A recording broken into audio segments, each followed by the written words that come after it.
नमस्कार दोस्तों, आज इस वीडियो में हम लेकर के आए हैं रासायनिक विधि से खरपतवार नियंत्रण के लाभ एवं हानियां।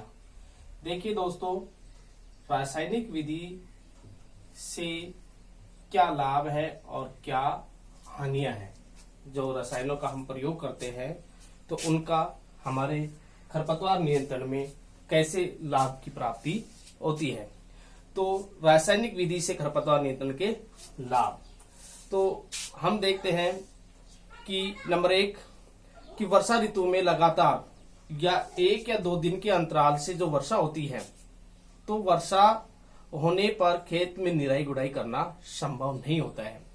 तो इससे क्या होता है कि ऐसे समय में जो लगातार बरसात होती है, तो ऐसे समय में हम रसायनों का छिड़काव करके खरपतवार को नियंत्रित कर सकते हैं।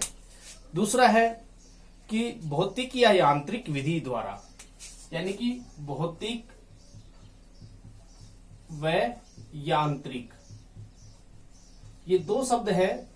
भौतिक जिसका बाहरी स्वरूप है उसके माध्यम से, और यांत्रिक यंत्रों के माध्यम से।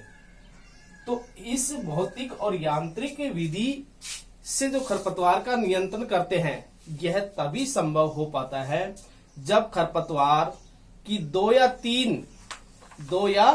3 चौड़ी पत्ती की खरपतवार होती है। यानी कि मान लीजिए हम भौतिक जैसे हाथ से उखाड़ते हैं या किसी मजदूर के माध्यम से इसको उखड़वाते हैं, तो उसमें क्या करते हैं कि उसके लिए खरपतवार की चौड़ी पत्ती होनी चाहिए या इतना होना चाहिए कि उसको हम हाथ से उखाड़ रहे हैं तो हाथ में आनी चाहिए।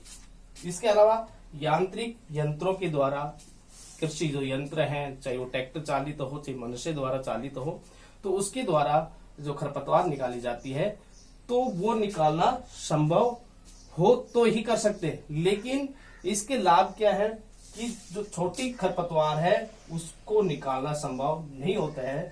तो इसके लिए हम क्या करते हैं, रसायनों का प्रयोग करते हैं। तो जो बीज हम डालते हैं, फसल डालते हैं, तो उस समय उगने वाली जो खरपतवार है, अंकुरण की अवस्था में ही हम उस खरपतवार का नियंत्रण कर सकते हैं।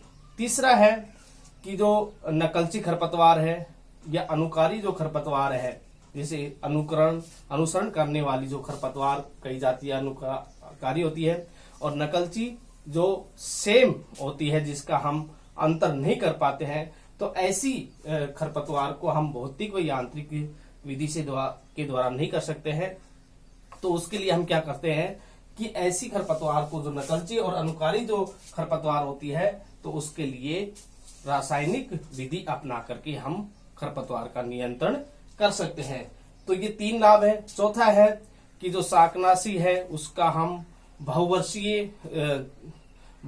व काष्ठी जो खरपतवार होती है, तो उसमें भी सरलता से व सुगमता पूर्वक उसको नष्ट कर सकते हैं। बहुवर्षीय खरपतवार और जो काष्ठीय खरपतवार होती है, जिसकी लकड़ी होती है, तो तना है उसके द्वारा जो फुटान होता है, तो काष्ठीय और बहुवर्षीय खरपतवार है उसको भी हम रासायनिक विधि से नियंत्रण कर सकते हैं। इसके साथ में 5वां है कि जिन क्षेत्रों में मृदा कटाव की समस्या अधिक होती है, मृदा कटाव की समस्या अधिक होती है, तो ऐसे क्षेत्रों के अंदर हम यांत्रिक विधि का प्रयोग न करके रासायनिक विधि का प्रयोग करते हैं। तो रासायनिक विधि का प्रयोग करने से मृदा कटाव नहीं होता है और खरपतवार पर प्रभावशाली नियंत्रण हो जाता है। छठा है कि खरपतवार नियंत्रण के लिए फसलों को उचित फासले पर कतारों में बोना जरूरी होता है। तो इसमें क्या होता है कि यंत्रों के द्वारा जो हम खरपतवार नियंत्रण करते हैं, तो उसमें कतार से कतार की दूरी और पौध से पौध की दूरी का होना आवश्यक होता है। जबकि हम रासायनिक विधि द्वारा जो खरपतवार नियंत्रण करते हैं, तो इसमें जो छिटकवा विधि होती है, कौन सी, छिटकवा, तो छिटकवा जो विधि होती है, तो उसमें इस प्रकार की पंक्ति में बोने की आवश्यकता नहीं होती है। तो छिटकवा विधि में बोई हुई फसलों में भी हम रासायनिक विधि का प्रयोग करके खरपतवार का नियंत्रण कर सकते हैं।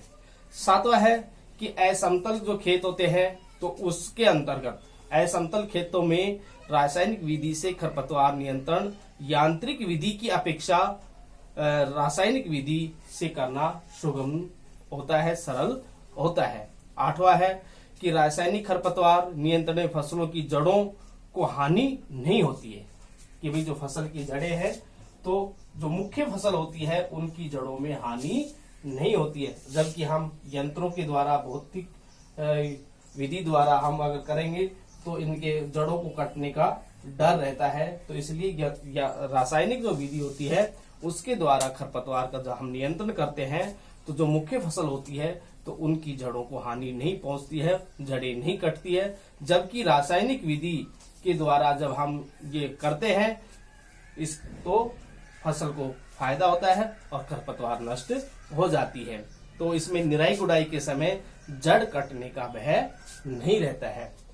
इसके बाद में 9वां है कि श्रमिकों की आवश्यकता अपेक्षाकृत कम होती है। देखिए खेतों के अंदर हम यंत्रों के माध्यम से और मजदूरों के माध्यम से हम खरपतवार निकलवाएंगे तो उसमें अधिक मजदूरी की आवश्यकता होगी, तो मजदूर अधिक लगेंगे, तो मजदूर अधिक लगेंगे तो आर्थिक नुकसान भी होता है।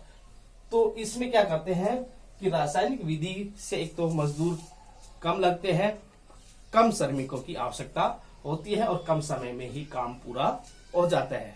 10वां लाभ है कि जो फसल उत्पादन होती है तो फसल उत्पादन लागत घट जाती है, जिससे किसानों को प्रति इकाई क्षेत्र से अधिक लाभ प्राप्ति होती है।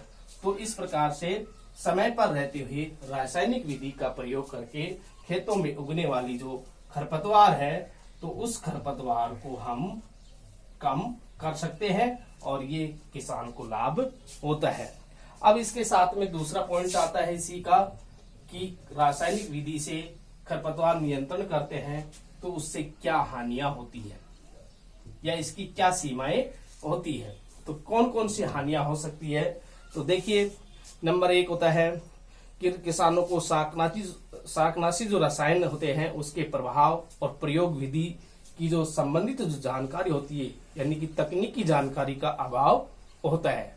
दूसरा होता है कि हमारे यहाँ की देश की जो जलवायु है, जलवायु, भूमि, वनस्पति आदि की भिन्नता होती है, तो भिन्नता होने पर सही समय पर शाकनाशी रसायन का प्रयोग करना, उसका नियंत्रण करके खरपतवार को कम करना ये संभव नहीं होता है। तो यहाँ की जलवायु, भूमि आदि की जो जानकारी है वो किसानों को नहीं हो पाती है, तो इसलिए रासायनिक विधि से किसान हानि उठा सकते हैं।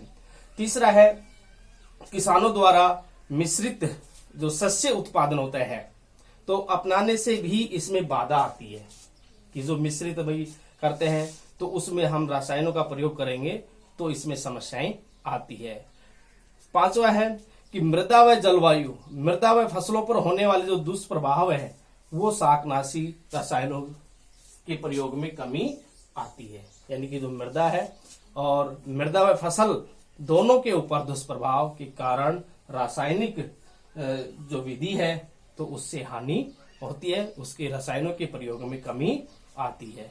6वां है कृषि जोतों का आकार छोटा होने से किसान द्वारा जो गृह श्रमिक है उससे निराई गुड़ाई करवाकर खरपतवार नियंत्रण अधिक लाभकारी होता है। देखिए कई बार करते हैं कि आप जो खेत है वो धीरे धीरे जनसंख्या के कारण सीमित होते जा रहे हैं, तो ये विभाजित हो रहे हैं, तो इसलिए जो खेतों का जो आकार है वो धीरे धीरे क्या होते जा रहे हैं, छोटे होते जा रहे हैं। तो इसलिए छोटे जो खेत होते हैं या कम भूमि होती है तो कम भूमि में रासायनिक विधि का प्रयोग हम नहीं कर सकते, रसायनों का प्रयोग नहीं कर सकते हैं। तो इसलिए क्या कर सकते हैं भाई, जो गृह श्रमिक होते हैं, अपने परिवार के जो सदस्य होते हैं, तो खाली समय के अंदर हम खेत में जाकर के निराई गुड़ाई करवा सकते हैं, तो इसलिए लाभकारी नहीं है।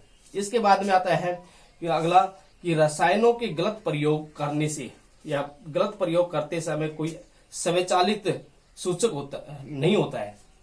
देखिए स्वचालित जिस हम रसायनों का प्रयोग करेंगे तो जो हम घोल बनाते हैं या हम जिसका जो स्वचालित जो सूचक होता है, संकेत होता है, तो उस संकेत की जानकारी न होने पर, जैसे मान लीजिए किसी पौधे पर हमने इसका प्रभाव किया और इसके प्रभाव से छिड़काव किया और छिड़काव करने से उसके क्या परिणाम निकल के आ रहे हैं, तो वो परिणाम के सूचक नहीं होते, उसके संकेत नहीं मिल पाते हैं। तो इससे क्या होता है कि दुष्परिणाम निकल के आते हैं और किसान क्या करते हैं कि रसायनों का प्रयोग एक साथ करते हैं, उसको घोल बनाते हैं, तो पूरे खेतों में उसका छिड़काव कर देते हैं और लास्ट में जब उसका परिणाम निकल के आता है तब तक पूरे खेत में छिड़काव लगभग हो जाता है। तो इस प्रकार जो शाकनाशी का जो प्रयोग कर रहे हैं, तो उस शाकनाशी का प्रयोग को रोकना संभव नहीं होता है उसके दुष्परिणाम निकलने पर। तो इसलिए इससे काफी किसान को हानि हो जाती है। तो इस प्रकार से ये रासायनिक विधि के लाभ व हानियां है। तो आज के इस वीडियो में इतना ही है। धन्यवाद।